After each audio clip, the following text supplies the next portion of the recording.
Hello everyone, this is King and welcome back to my video. Today I'll be showing you where to find Aspar Secretion and Aspar Eyeball. Now Xenoblade 3 is a still relatively new game, so searching for monster locations, collectible locations, or even where to get materials can still be difficult if not impossible. So hopefully you'll find this video helpful or informative, and I'll try to keep it spoiler free, but be warned there might be unintended spoilers, so be mindful and proceed at your own risk. Feel free to leave a comment on what other Xenoblade 3 videos you would also like to see. If you know any other locations where you can find these particular mobs, please share in the comments below.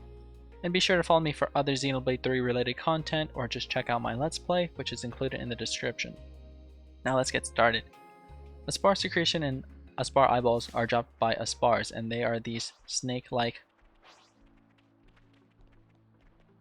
snakes. I don't know what their head's supposed to represent, but it's basically these snake-looking creatures.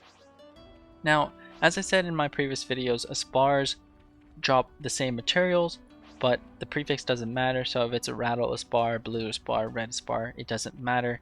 They all drop the same thing, but regardless of the level or the rank. If it's a trash Aspar, if it's a unique Aspar, if it's elite Aspar, they all drop the same materials. And you can find Aspar as soon as you enter the Fornis Region. So as you progress through the main story, you should unlock the Fornis Region by coming through the A-tier region. You just head south, which the story will take you here anyways. You'll reach the Bennel Arc and you just continue heading south. As you head south, you should come across either the Wall of the Great Hand and a Glondor's Menhire location, but I believe this is how you're going to traverse. You're going to go here. As soon as you reach here, it's right between, or it's right at the front gate of Colony 4. So this is Colony 4 here. Let's see if you can see that right there. Colony 4 checkpoint. You can just head east of that whenever you're in between these 2 points, and you should see a ton of Aspars. There are Aspars everywhere. There's one right there, 3 total over here. There's 2 over here on this. There you can see 2 right there. Actually, that's 3. Then there's 2 more on the bottom down here. Just be careful that there are a Darbus, and they are level 50. They're a bit higher level than the enemies here. These are all common tier Aspars, but there is one unique monster, and it is within the Aspar species. It is called a hazardous jarhead. So as I said earlier, all Aspars drop the same thing regardless of it's elite monster or unique monsters.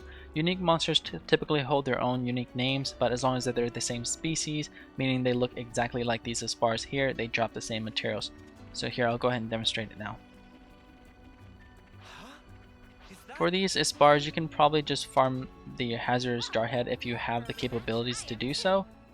They typically, you can spawn them as often as you want. They're easy for burst damage. You can easily burst them because they have so high of an HP.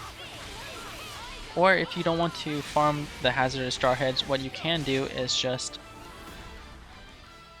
have the enemies kill you. So you can find a way to have yourself killed, or you can either go from one region and return back. That also will reset the enemies. You can go to a very high cliff, which I showed you before. You can then go over here to the top of the Wall of the Great Hand and jump off, and you'll reset. You'll return to that one location. Or you can get a checkpoint here at Colony 4 and then quickly head over to this giant level 51 Darbus here and auto attack him and just wait for him to deplete your HP to 0. Or you can come here to the unique monster Aspar and just farm him until you have the appropriate materials needed. But that is it, folks.